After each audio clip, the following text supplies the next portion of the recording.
আসসালামু আলাইকুম ওয়া রাহমাতুল্লাহি ওয়া বারাকাতুহু। প্রিয় নবী মুহাম্মদ সাল্লাল্লাহু আলাইহি ওয়াসাল্লামের জীবনী আর রাহিকুল মাখতুম আমরা শুনছিলাম। উহুদ যুদ্ধ পূর্ব ঘটনাবলী গত পর্বে আমরা শুনেছি। আজকের পর্বে আমরা শুনব উহুদ যুদ্ধের ঘটনা। আল্লাহুম্মা সাল্লি আলা মুহাম্মাদ ওয়া আলা আলি মুহাম্মাদ কামা সাল্লাইতা আলা ইব্রাহিম ওয়া আলা আলি ইব্রাহিম ইন্নাকা হামিদুম মাজিদ। আল্লাহুম্মা বারিক আলা মুহাম্মাদ ওয়া আলা আলি মুহাম্মাদ কামা বারাকতা আলা ইব্রাহিম ওয়ালা আলি ইব্রাহিম ইন্নাকা হামিদুম মাজিদ। উহুদ প্রান্তে অবশিষ্ট ইসলামী সেনাবাহিনী।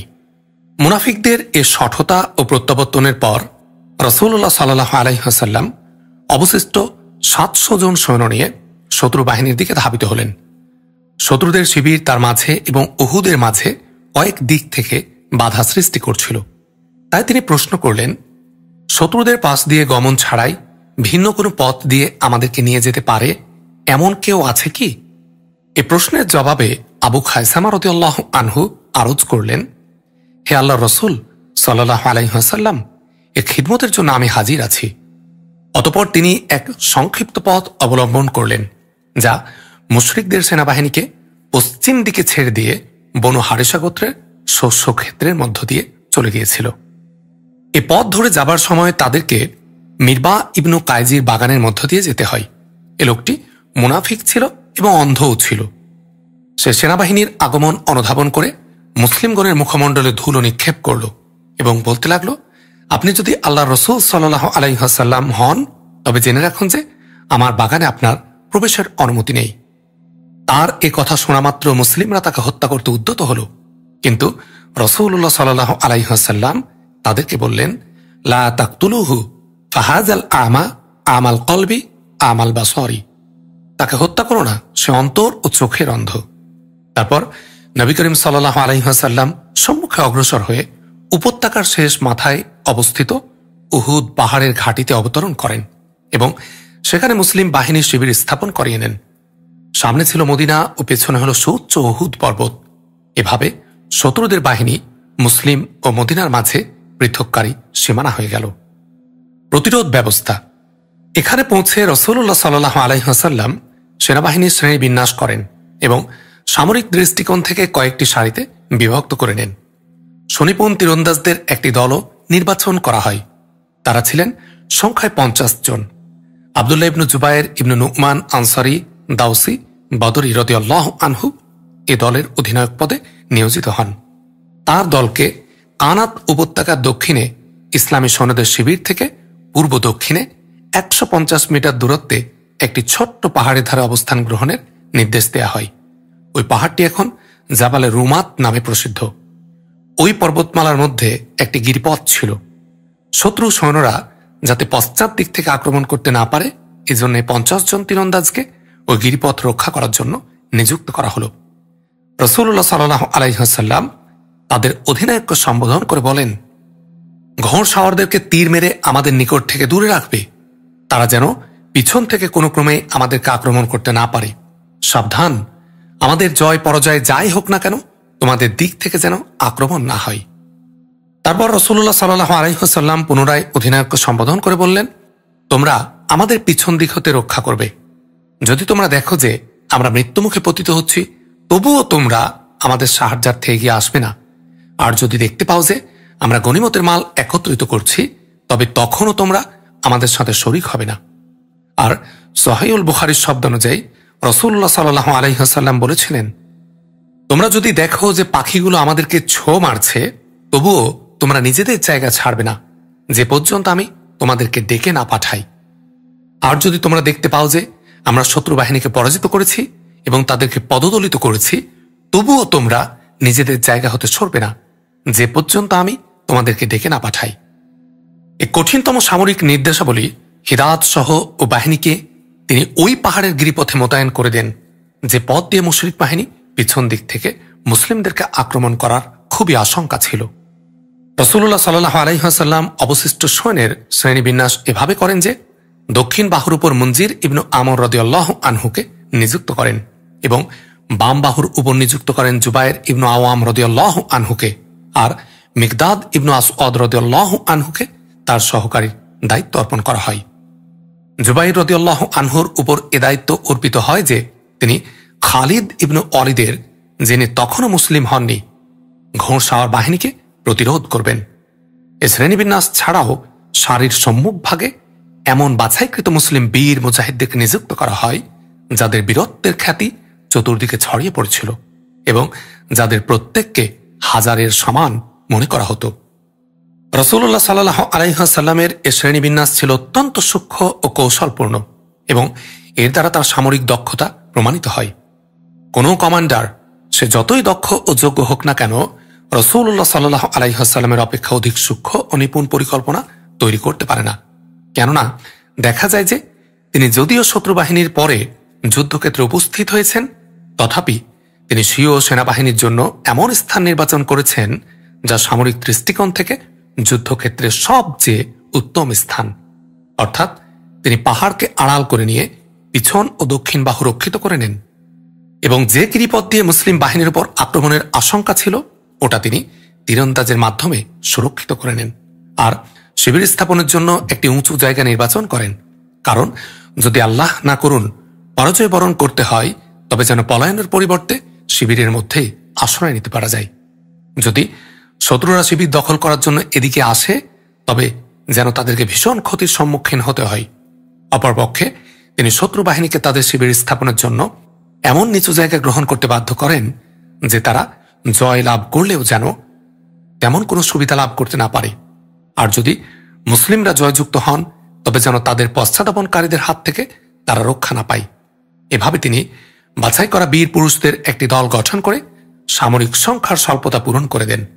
এটাই ছিল নবী করিম সাল্লাল্লাহু আলাইহি ওয়াসাল্লামের সেনাবাহিনীর শ্রেণীবিন্যাস, যা ৩য় হিজরি শাওয়াল মাসের ৭ তারিখের শনিবার কার্যকর হয়েছিল।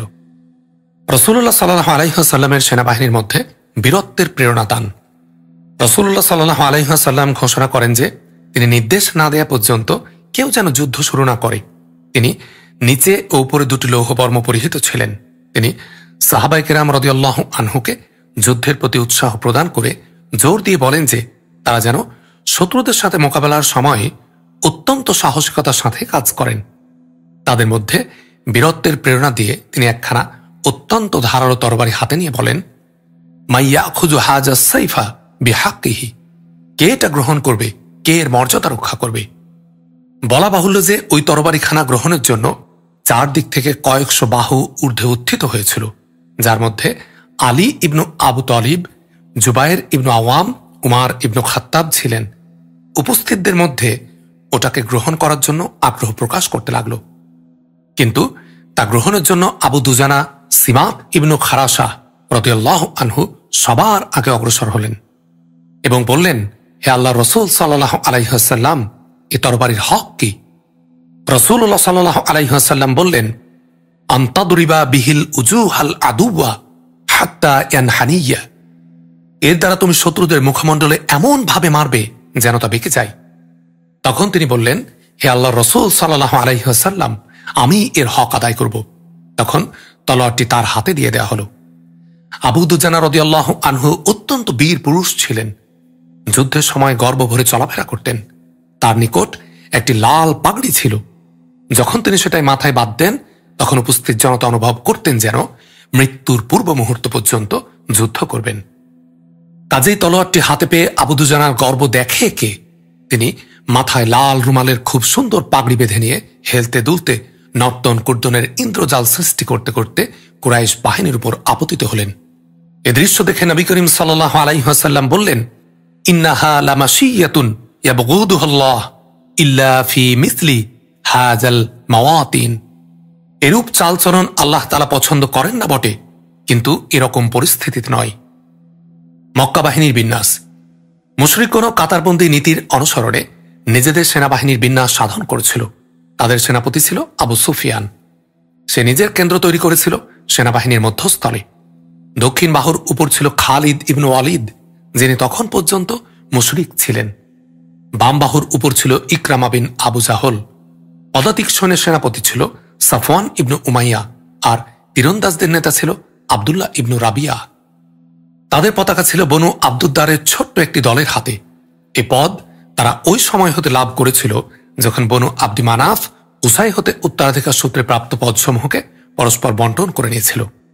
তারপর পূর্বপুরুষ হতে যে প্রথা চলে আসছিল ওটাকে সামনে রেখে কেউ এ পদের ব্যাপারে তাদের সাথে বিতর্কেও লিপ্ত হতে পারত না। কিন্তু সেনাপতি আবু সুফিয়ান তাদেরকে স্মরণ করিয়ে দেন যে বদরের যুদ্ধে তাদের পতাকা বাহক নজর ইবনু হারিস বন্দী হলে কুরাইশকে বড়ই দুর্ভোগ পোহাতে হয়েছিল। এটা স্মরণ করিয়ে দেওয়ার সাথে সাথে তাদের ক্রোধ বৃদ্ধি করার জন্য বলেন, হে বনি আব্দিদ্দার, বদরের যুদ্ধের দিন আমাদের পতাকা তোমরা নিয়ে রেখেছিলে। ওই দিন আমাদেরকে যে দুর্ভোগ পোহাতে হয়েছিল তা তোমরা অবগত আছো। প্রকৃতপক্ষে সেনাবাহিনীর উপর পতাকার দিক থেকে বিপদ নেমে আসে। যখন পতাকা পতিত হয় তখন তাদের পা আলগা হয়ে যায়। সুতরাং এবার তোমরা আমাদের পতাকা সঠিকভাবে ধারণ করে থাকবে, অথবা আমাদের পতাকা আমাদেরকেই দিয়ে দেবে। আমরা নিজেরাই এর ব্যবস্থা করব। একথায় আবু সুফিয়ানের যে উদ্দেশ্য ছিল তাতে সে সফলকাম হয়। কেননা একথা শুনে বনু আব্দিদ্দার ভীষণ চটে যায় এবং ক্রোধে ফেটে পড়ার উপক্রম হয়।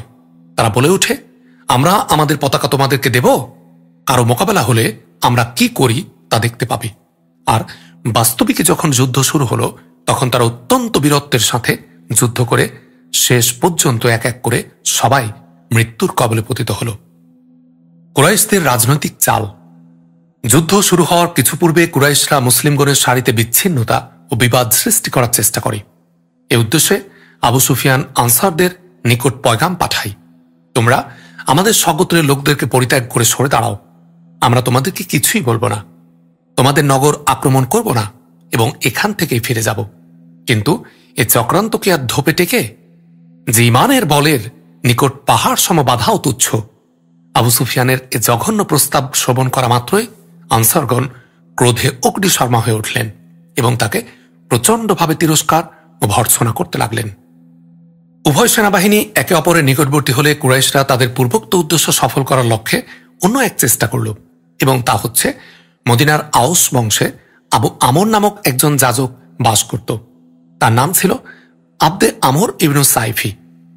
ইসলামের পূর্বে সে রাহিব বা বনবাসী আখ্যায়িত ছিল, কিন্তু রসুল্লাহ সাল্লাহ আলাইহাসাল্লাম তার নাম রেখেছিলেন ফাসিক বা লম্পট।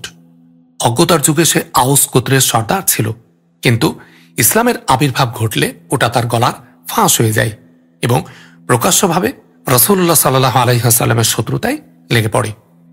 সে মদিনা হতে মক্কায় পালিয়ে যায় এবং সেখানে কুরাইশদের সাথে রসুল্লাহ সাল্লাহ আলাইহাসাল্লামের বিরুদ্ধে এক ষড়যন্ত্রে লিপ্ত থাকে। মদিনার এ প্রবীণ পুরোহিত কতিপয় দুর্ধর্ষ সৈন্য কর্তৃক পরিবেষ্টিত হয়ে সর্বপ্রথমে ময়দানে উপস্থিত হল এবং আনসারদেরকে সম্বোধন করে উচ্চ কণ্ঠে বলতে লাগল, হে মদিনার অধিবাসীরা, আমাকে চিনতে পারছ কি? আমি তোমাদের পুরোহিত আবু আমির। তোমরা মুহাম্মদ সাল্লাহ আলাইহাসাল্লামকে ত্যাগ করে আমার সাথে যোগদান করো, তোমাদের কল্যাণ হবে। কিন্তু আনসারগণ তখন পুরোহিতদের প্রবঞ্চনার অতীত তারা সমবেত কণ্ঠে উত্তর দিলেও, দূর হ প্রবঞ্চক, তোর পৌরোহিত্যের কোনো ধার আমরা ধারি না, তোর অভিসন্ধি সিদ্ধ হবে না। আবু আমির কুরাইশদেরকে আশা দিয়ে বলেছিল, আমি মদিনার পুরোহিত, যুদ্ধক্ষেত্রে উপস্থিত হয়ে আমি একবার আহ্বান করলে মদিনাবাসীগণ সবাই আমার দলে যোগদান করবে। কিন্তু আনসারদের উত্তর শুনে সে বলতে লাগল, দেখছি আমার অবর্তমানে হতভাগারা একেবারে বিগড়ে গেছে। অতঃপর তার পৌরোহিত্যের ক্ষুব্ধ অভিমান পুরাতন প্রতিহিংসার সাথে যোগ দিয়ে প্রচণ্ড হয়ে উঠল এবং এ হতভাগাই সর্বপ্রথমে সদল বলে প্রস্তর ও বাণ বর্ষণের মাধ্যমে যুদ্ধের সূত্রপাত করে দিল এবং শেষে আক্রমণের উপযুক্ত প্রত্যুত্তর পেয়ে সরে দাঁড়াল। এভাবে কুরাইশদের পক্ষ হতে মুসলিমগণের কাতারে বিচ্ছিন্নতা সৃষ্টি করার দ্বিতীয় চেষ্টাও ব্যর্থ হয়ে গেল। সংখ্যার আধিক্য ও সাজ সরঞ্জামের প্রাচুর্য সত্ত্বেও মুশরিকগণ মুসলিমগণের ভয়ে কিরূপ ভীত হয়েছিল উপরের ঘটনা দ্বারা তা সহজে অনুমান করা যায়। যুদ্ধোন্মোদনা ও উৎসাহ বৃদ্ধির জন্য কুরাইশ মহিলাদের কর্মতৎপরতা। এদিকে কুরাইশ মহিলারাও যুদ্ধে তাদের দায়িত্ব পালন করার জন্য তৎপর হয়ে উঠল। তাদের নেতৃত্ব দিচ্ছিল আবু সুফিয়ানের স্ত্রী হিন্দা বিনতে উতবা। এ মহিলারা সারি সমূহে ঘুরে ঘুরে দফ বাজিয়ে বাজিয়ে লোকদেরকে উত্তেজিত করল। কখনো কখনো তারা পতাকা বাহকদেরকে সম্বোধন করে বলতো, ওয়াইহা বানি আব্দিদ্দার, ওয়াইহা হুম্মাতিল আদবার, দরবান বিকুল্লি বাতার। বনু আব্দিদ্দার, শোনো মোদের বাণী, শোনো পশ্চাৎ ভাগের রক্ষী বাহিনী, খুব জোরে চালাবে শামশির খানি। অর্থাৎ দেখো হে বনু আব্দিদ্দার, দেখো হে পশ্চাৎভাগের রক্ষক বৃন্দ, তরবারি দ্বারা খুব আঘাত করো। উত্তেজিত করতে গিয়ে কখনো কখনো তারা বলতো, ইন তুকবিলু নুআনিক ওয়ানাফরিসুন নুমারিক আও তুদবিরু নুফারিক ফিরক গয়রু অমিক। যদি তোমরা অগ্রসর হতে পারো তবে আমরা তোমাদেরকে আলিঙ্গন করব ও তোমাদের জন্য শয্যা রচনা করব, আর যদি তোমরা পশ্চাৎপদ হও তবে আমরা রুখে দাঁড়াবো এবং তোমাদের হতে চিরতরে বিচ্ছিন্ন হয়ে যাব। যুদ্ধের প্রথম ইন্ধন। এরপর উভয় দল সম্পূর্ণ মুখোমুখি হয়ে যায় এবং একে অপরের নিকটবর্তী হয়। যুদ্ধ শুরু হয়ে যায়। মুশরিকদের পতাকাবাহী তলহা ইবনু আবি তলহা আবদারি যুদ্ধের প্রথম ইন্ধন হয়। এ লোকটি ছিল কুরাইশদের বড় বীর পুরুষ এবং ঘোড়সাওয়ার। মুসলিমরা তাকে কাবসুল কুতাইবা বা সৈন্যদের ভেড়া বলতেন। সে উষ্ট্রের উপর আরোহণ করে বেরিয়ে পড়ল এবং মোকাবেলার জন্য আহ্বান করল। তার অত্যধিক বীরত্বের কারণে সাধারণ সাহাবিগণ তার মোকাবেলা করার সাহস করলেন না, কিন্তু জুবাইর রাদিয়াল্লাহু আনহু অগ্রসর হন এবং এক মুহূর্তের অবকাশ না দিয়ে সিংহের মতো লম্ফ দিয়ে উটের উপর চড়ে বসেন এবং তাকে নিজের আয়ত্তের মধ্যে নিয়ে নেন। অতঃপর ভূমিতে লাফিয়ে পড়ে তাকে তরবারি দ্বারা দু টুকরো করে দেন। নবী করিম সাল্লাল্লাহু আলাইহি ওয়াসাল্লাম এই আশঙ্কাজনক দৃশ্য দেখে অত্যন্ত আনন্দিত হন এবং উচ্চ স্বরে তাকবীর ধ্বনি উচ্চারণ করেন। তার দেখা দেখি সাহাবীগণ তাকবীর ধ্বনি পাঠ করেন। অতঃপর রাসূলুল্লাহ সাল্লাল্লাহু আলাইহি ওয়াসাল্লাম জুবাইর রাদিয়াল্লাহু আনহুর প্রশংসা করে বলেন, ইন্না লিকুল্লি নাবিয়্যিন হাওয়ারিয়ান ওয়া হাওয়ারি জুবাইর। প্রত্যেক নবীরই একজন সহচর থাকেন, আর আমার সহচর হলেন জুবাইর রাদিয়াল্লাহু আনহু। যুদ্ধের কেন্দ্রস্থল এবং পতাকা বাহকদের প্রাণ নাশ। এরপর চতুর্দিক হতে যুদ্ধের অগ্নিশিখা প্রজ্বলিত হয়ে ওঠে এবং সারাটা ময়দানে ভীষণ যুদ্ধ শুরু হয়ে যায়। মুশরিকদের পতাকা প্রতিষ্ঠিত ছিল যুদ্ধক্ষেত্রের কেন্দ্রস্থলে। বনু আব্দিদ্দার নিজেদের কমান্ডার তালহা ইবনু আবি তলহার হত্যার পর একের পর এক পতাকা ধারণ করতে থাকে, কিন্তু তারা সবাই নিহত হয়। সর্বপ্রথম তালহার ভাই উসমান ইবনু আবি তলহা পতাকা উঠিয়ে নেন এবং নিম্নের ছন্দ পাঠ করতে করতে সম্মুখে অগ্রসর হন। ইন্না আলা আহলিল লিওয়া হাক্কাত আন তুখদাবা সুআদা আও তানদাক্কা। পতাকাধারীদের অবশ্য কর্তব্য হচ্ছে তাদের পতাকা রক্তে রঞ্জিত হবে অথবা ছিঁড়ে যাবে। এ ব্যক্তিকে হামজা ইবনু আব্দুল মুত্তালিব রাদিয়াল্লাহু আনহু আক্রমণ করেন এবং তার কাঁধে এমন জোরে তরবারির আঘাত করেন যে ওটা তার হাত সহ কাঁধ কেটে দেয় এবং দেহ ভেদ করে নাভি পর্যন্ত পৌঁছে যায়, এমনকি ফুসফুসও দেখতে পাওয়া যায়। এরপর আবু সাদ ইবনু আবি তলহা ঝান্ডা উঠিয়ে নেয়। তার উপর সাদ ইবনু আবি ওয়াক্কাস রাদিয়াল্লাহু আনহু তীর চালিয়ে দেন এবং এটা ঠিক তার গলায় লেগে যায়। ফলে তার জিহ্বা বেরিয়ে আসে এবং তৎক্ষণাৎ সে মৃত্যুবরণ করে। কিন্তু কোনো কোনো জীবনী লেখকের উক্তি হল, আবু সাদ বাইরে বেরিয়ে এসে প্রতিদ্বন্দ্বিতার ডাক দেয় এবং আলী রাদিয়াল্লাহু আনহু অগ্রসর হয়ে তার মোকাবেলা করেন। উভয়ে একে অপরের উপর তরবারির আঘাত করে, কিন্তু আলী রাদিয়াল্লাহু আনহুর তরবারির আঘাতে আবু সাদ নিহত হয়। এরপর মুসাফি ইবনু আবু তলহা ইবনু আবি তলহা পতাকা উঠিয়ে ধরে, কিন্তু আসিম ইবনু সাবিত ইবনু আবি আফলাহ রাদিয়াল্লাহু আনহু তাকে তীর মেরে হত্যা করেন। তারপর তার ভাই কিলাব ইবনু তলহা ইবনু আবি তলহা ঝান্ডা তুলে ধরে, কিন্তু জুবাইর ইবনু আওয়াম রাদিয়াল্লাহু আনহু তার উপর ঝাঁপিয়ে পড়েন এবং তার প্রাণ নাশ করেন। অতঃপর ওই দুজনের ভাই জুলাস ইবনু তলহা ইবনু আবি তলহা পতাকা উত্তোলন করে, কিন্তু তলহা ইবনু উবাইদুল্লাহ রাদিয়াল্লাহু আনহু তীর মেরে তার জীবন শেষ করে দেন। আবার এটাও বলা হয়েছে যে আসিম ইবনু সাবিত ইবনু আবি আফলাহ রাদিয়াল্লাহু আনহু তীর মেরে তাকে খতম করে দেন।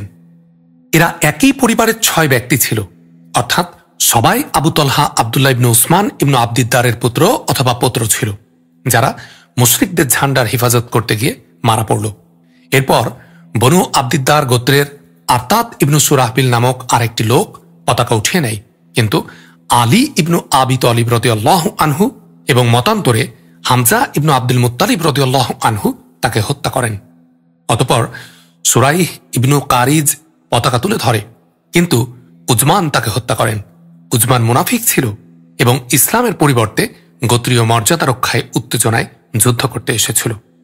সুরাইয়ের পর আবু জায়েদ আমর ইবনু আব্দি মানাফ আব্দিদ্দার পতাকা সামলিয়ে নেন, কিন্তু তাকেও কুজমান হত্যা করে ফেলে। তারপর সুরাহবিল ইবনু হাসিম আবদিত্তার এর পুত্র ঝান্ডা উঠিয়ে নেয়, কিন্তু কুজমানের হাতে সেও মারা পড়ে।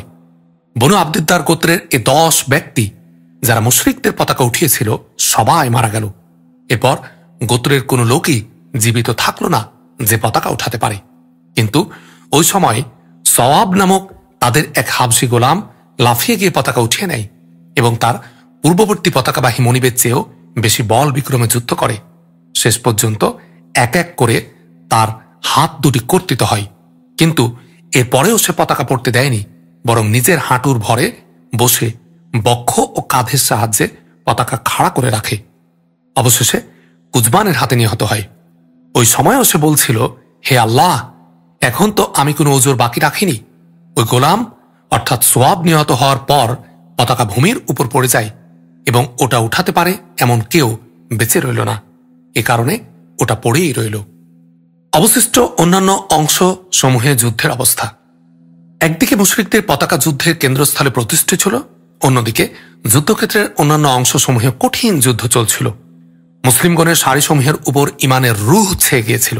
এ কারণে তারা মুশরিক ও কাফির সৈন্যদের উপর জলপ্লাবনের মতো ভেঙে পড়ছিলেন, যার সামনে কোনো বাঁধ টিকে থাকে না। এ সময় মুসলিমরা আমিত আমিত, মেরে ফেলো মেরে ফেলো বলছিলেন এবং এ যুদ্ধে এটাই তাদের নির্দেশের রীতি ছিল। এদিকে আবু দুজানা রাদিয়াল্লাহু আনহু তার লাল পাগড়ি বেঁধে রাসূলুল্লাহ সাল্লাল্লাহু আলাইহি ওয়াসাল্লামের তরবারি উঠিয়ে নেন এবং ওর হক আদায় করা দৃঢ় সংকল্প গ্রহণ করে যুদ্ধ করতে করতে বহুদূর পর্যন্ত ঢুকে পড়েন। যে মুশরিকদের সাথেই তার মোকাবেলা হতো তাকেই তিনি হত্যা করে ফেলতেন। তিনি মুশরিকদের সারিগুলো উল্টা পাল্টা করে দেন। জুবাইর ইবনু আওয়াম রাদিয়াল্লাহু আনহু বর্ণনা করেছেন, যখন আমি রাসূলুল্লাহ সাল্লাল্লাহু আলাইহি ওয়াসাল্লামের নিকট তরবারি চাই এবং তিনি আমাকে না দেন, তখন আমার অন্তরে চোট লাগে।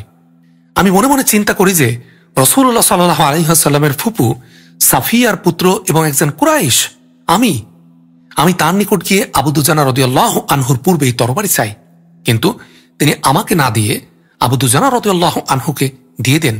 এজন্য আমি আল্লাহর নামে শপথ করি যে আবু দুজানা রাদিয়াল্লাহু আনহু তরবারি দ্বারা কি করেন তা আমি অবশ্যই দেখব। সুতরাং আমি তার পিছনে পিছনে থাকলাম। দেখি যে তিনি তার লাল পাকড়িটি বের করে মাথায় বেঁধে নিলেন। তার এ কাজ দেখে আনসারগণ মন্তব্য করলেন, আবু দুজানা রাদিয়াল্লাহু আনহু মৃত্যুর পাকড়ি বেঁধেছেন। অতঃপর তিনি নিম্নের কবিতা বলতে বলতে যুদ্ধক্ষেত্রের দিকে অগ্রসর হলেন।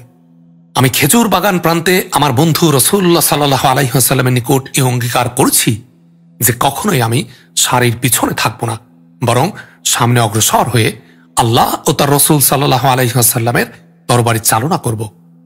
এরপর তিনি যাকে সামনে পেতেন তাকে হত্যা করে ফেলতেন।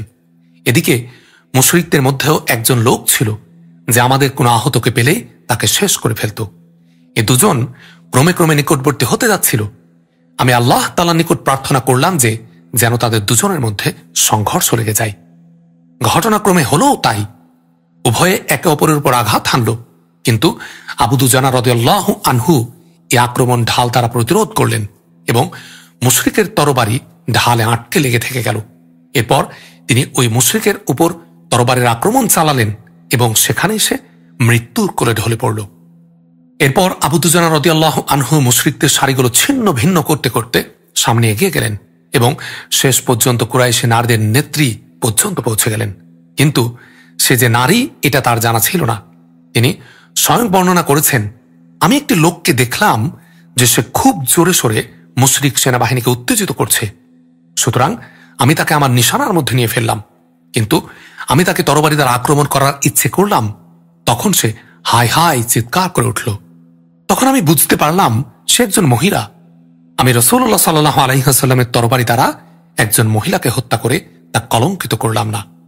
এ মহিলাটা ছিল হিন্দা বিনতু উতবা। আমি আবু দুজানা রাদিয়াল্লাহু আনহুকে দেখলাম যে তিনি হিন্দা বিনতু উতবার মাথার মধ্যভাগে তরবারি উঁচু করে ধরলেন এবং পরক্ষণে সরিয়ে নিলেন। আমি বললাম, আল্লাহ ও তার রাসূল সাল্লাল্লাহু আলাইহি ওয়াসাল্লামই ভালো জানেন। এদিকে হামজা রাদিয়াল্লাহু আনহু সিংহের ন্যায় বীর বিক্রমে যুদ্ধ করছিলেন এবং মধ্যভাগের সেনাবাহিনীর মধ্যে ঢুকে পড়ছিলেন। তার সামনে মুশরিকদের বড় বড় বীর বাহাদুরেরা টিকতে পারছিল না। কিন্তু বড়ই আফসোসের কথা, এক্ষেত্রে তিনিও শাহাদাত বরণ করেন, কিন্তু তাকে সামনাসামনি বীর পুরুষের মতো শহীদ করা হয়নি, বরং কাপুরুষের মতো গুপ্তভাবে শহীদ করা হয়েছিল। আল্লাহর সিংহ হযরত হামজা রাদিয়াল্লাহু আনহুর শাহাদাত। হামজা রাদিয়াল্লাহু আনহু এর ঘাতকের নাম ছিল ওয়াহশী ইবনু হারব। আমরা তার শাহাদাতের ঘটনা ওয়াহশীর নিজের ভাষাতেই বর্ণনা করছি। সে বর্ণনা করেছে, আমি জুবাইর ইবনু মুতঈমের গোলাম ছিলাম। তার চাচা তুয়াইমা ইবনু আদি বদরের যুদ্ধে নিহত হয়েছিল। যখন কুরাইশরা উহুদের যুদ্ধে বের হয়, তখন জুবাইর ইবনু মুতঈম আমাকে বলে, তুমি যদি মুহাম্মদ সাল্লাল্লাহু আলাইহি ওয়াসাল্লামের চাচা হামজা রাদিয়াল্লাহু আনহুকে আমার চাচার বিনিময়ে হত্যা করো, তবে তোমাকে আজাদ করে দেয়া হবে। তার এ কথার পরিপ্রেক্ষিতে আমিও লোকদের সাথে রওনা হয়ে যাই। আমি ছিলাম একজন হাবশী লোক এবং হাবশীদের মতো বর্ষা নিক্ষেপের কাজে আমি খুবই পারদর্শী ছিলাম। আমার বর্ষা লক্ষ্যভ্রষ্ট হতো খুবই কম। লোকদের মধ্যে যুদ্ধ যখন চরমে পৌঁছে, তখন আমি বের হয়ে হামজা রাদিয়াল্লাহু আনহুকে খুঁজতে লাগলাম। অবশেষে আমি তাকে লোকদের মাঝে দেখতে পাই। তাকে ছায়া রঙের উট বলে মনে হচ্ছিল।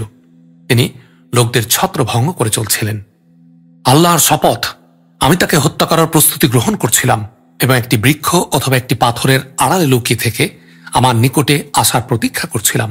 ইতোমধ্যে সিবা ইবনু আব্দুল উজ্জা আমার আগে গিয়ে তার নিকট পৌঁছে যায়। তিনি তাকে উচ্চস্বরে ডাক দিয়ে বলেন, ওরে লজ্জাস্থানের চামড়া কর্তনকারীর পুত্র, মজা দেখ। এ কথা বলে তিনি এত জোরে তাকে তরবারির আঘাত করেন যে তার মাথা দেহচ্যুত হয়ে যায়।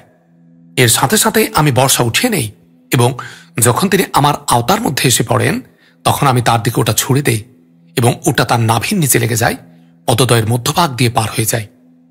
তিনি আমার দিকে ধাওয়া করার ইচ্ছা করেন, কিন্তু অসমর্থ হন। আমি তাকে ওই অবস্থায় ছেড়ে দেই। শেষ পর্যন্ত তিনি ইহকাল ত্যাগ করেন।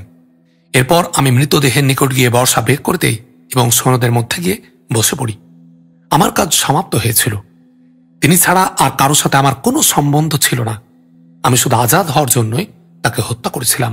সুতরাং আমি মক্কায় ফিরে গেলে আমাকে আজাদ করে দেওয়া হয়। মুসলিমগণের উচ্চ অবস্থান। আল্লাহ ও তার রসুল সাল্লাল্লাহু আলাইহি ওয়াসাল্লামের সিংহ হামজা রাদিয়াল্লাহু আনহুর শাহাদাতের ফলে মুসলিমগণের অপূরণীয় ক্ষতি হয়, কিন্তু তা সত্ত্বেও যুদ্ধে মুসলিমগণের পাল্লা ভারী থাকে। আবু বকর রাদিয়াল্লাহু আনহু, উমার, আলী, জুবাইর, মুসআব ইবনু উমাইর, তলহা ইবনু উবাইদুল্লাহ, আব্দুল্লাহ ইবনু জাহাজ, সাদ ইবনু আবু মুআজ, সাদ ইবনু উবাদা, সাদ ইবনু রাবি, আনাস ইবনু রজর রাদিয়াল্লাহু আনহুম প্রভৃতি মহান ব্যক্তিবর্গ এমন বীরত্বের সাথে যুদ্ধ করেন যে মুশরিকরা হতোদ্যম ও নিরুৎসাহিত হয়ে পড়ে এবং তাদের দেহের শক্তি হ্রাস পায়। পত্নীর বক্ষ ছেড়ে তরবারির ধারের উপর। এদিকে আরেক দৃশ্য চোখে পড়ে। উপর্যুক্ত আত্মত্যাগীদের মধ্যে আরেকজন হচ্ছেন হানজালাতুল গাসিল রাদিয়াল্লাহু আনহু, যিনি এক অদ্ভুত মাহাত্ম্য নিয়ে যুদ্ধক্ষেত্রে উপস্থিত হয়েছিলেন। তিনি ওই আবু আমির রাহিবের পুত্র, যে পরবর্তীকালে ফাসিক নামে প্রসিদ্ধ হয় এবং যার বর্ণনা ইতপূর্বে উল্লেখিত হয়েছে। হানজালা রাদিয়াল্লাহু আনহু নববিবাহিত ছিলেন। যখন যুদ্ধে গমনের জন্য ঘোষণা দেয়া হয়, তখন তিনি নববধূকে আলিঙ্গন করছিলেন। যুদ্ধের ঘোষণা শোনা মাত্রই তিনি নববধূর বক্ষ ছেড়ে দিয়ে জিহাদের জন্য বেরিয়ে পড়েন। যখন উহুদ প্রান্তরে ভীষণ যুদ্ধ চলছে, তখন তিনি মুশরিকদের সারিগুলো ভেদ করে তাদের সেনাপতি আবু সুফিয়ান পর্যন্ত পৌঁছে গেলেন এবং তাকে প্রায় ধরাশায়ী করতেই যাচ্ছিলেন, কিন্তু মহান আল্লাহ তাআলা তার ভাগ্যে শাহাদাত লিখে রেখেছিলেন।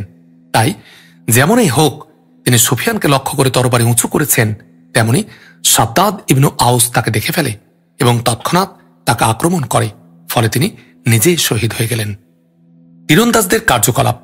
জাবালে রুমাতের উপর যে তীরন্দাজদেরকে রাসূলুল্লাহ সাল্লাল্লাহু আলাইহি ওয়াসাল্লাম মোতায়েন করেছিলেন, তারাও যুদ্ধের গতি মুসলিমগণের অনুকূলে আনবার জন্য গুরুত্বপূর্ণ ভূমিকা পালন করেন।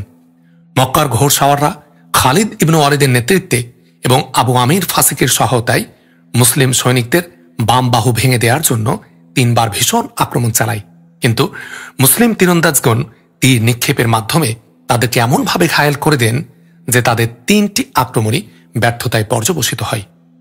মুশরিকদের পরাজয়।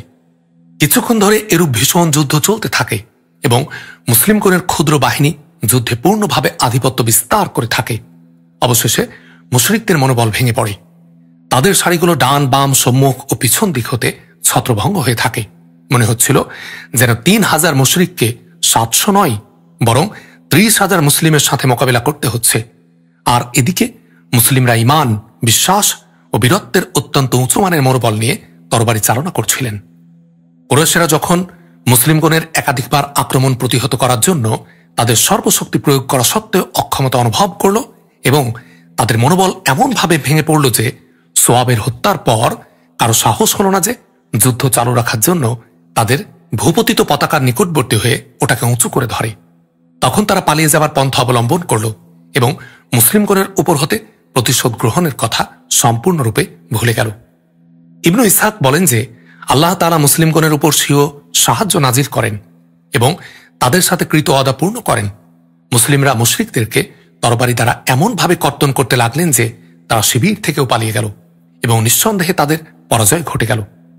আব্দুল্লাহ ইবনু জুবাইর রাদিয়াল্লাহু আনহু বর্ণনা করেছেন যে তার পিতা বলেছেন, আল্লাহর শপথ, আমি দেখি যে হিন্দা বিনতু উতবা এবং তার সঙ্গিনীদের পদনালী দেখা যাচ্ছে। তারা কাপড় উপরে উঠিয়ে নিয়ে পলায়ন করছে। তাদের গ্রেফতারিতে কম বেশি কোনোই প্রতিবন্ধকতা ছিল না। সহিহুল বুখারীতে বারা ইবনু আজিব রাদিয়াল্লাহু আনহু হতে বর্ণিত আছে, তিনি বলেন, মুশরিকদের সাথে আমাদের মোকাবেলা হলে তাদের মধ্যে পলায়নের হিড়িক পড়ে যায়।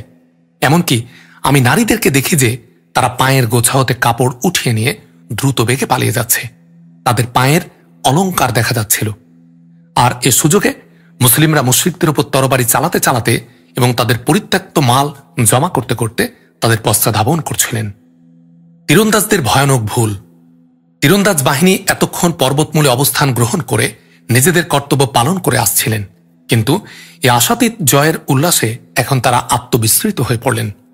রাসূলুল্লাহ সাল্লাল্লাহু আলাইহি ওয়াসাল্লাম যে তাদেরকে যে কোনো অবস্থায় তাদের স্থান ত্যাগ করতে কঠোরভাবে নিষেধ করেছিলেন তা তারা সম্পূর্ণরূপে ভুলে গিয়ে গনিমত সংগ্রহের জন্য সমরক্ষেত্রের দিক হতে ছুটে গেলেন। সেজন্য যুদ্ধের চেহারা বদলে গেল। মুসলিমগণ ভীষণভাবে ক্ষতির শিকার হলেন। স্বয়ং নবী করিম সাল্লাল্লাহু আলাইহি ওয়াসাল্লাম শহীদ হতে হতে বেঁচে গেলেন। আর এ কারণে মুসলিম ভীতি, যেটা বদর যুদ্ধের পরিণামে মুশরিকদের হৃদয়ে ঢুকে পড়েছিল, সেটা অনেকটা দূরীভূত হতে লাগল। তার মূল কারণ হচ্ছে দুনিয়া প্রীতি, গনিমতের মালের লোভ। সুতরাং সে সময় তারা এক অপরকে বলছিল, গনিমত, গনিমত, তোমাদের সঙ্গীগণ জিতে গেছেন, আর অপেক্ষা কিসের? তাদের নায়ক আব্দুল্লাহ ইবনু জুবাইর রাদিয়াল্লাহু আনহু তাদেরকে নিবারিত করার জন্য যথাসাধ্য চেষ্টা করলেন।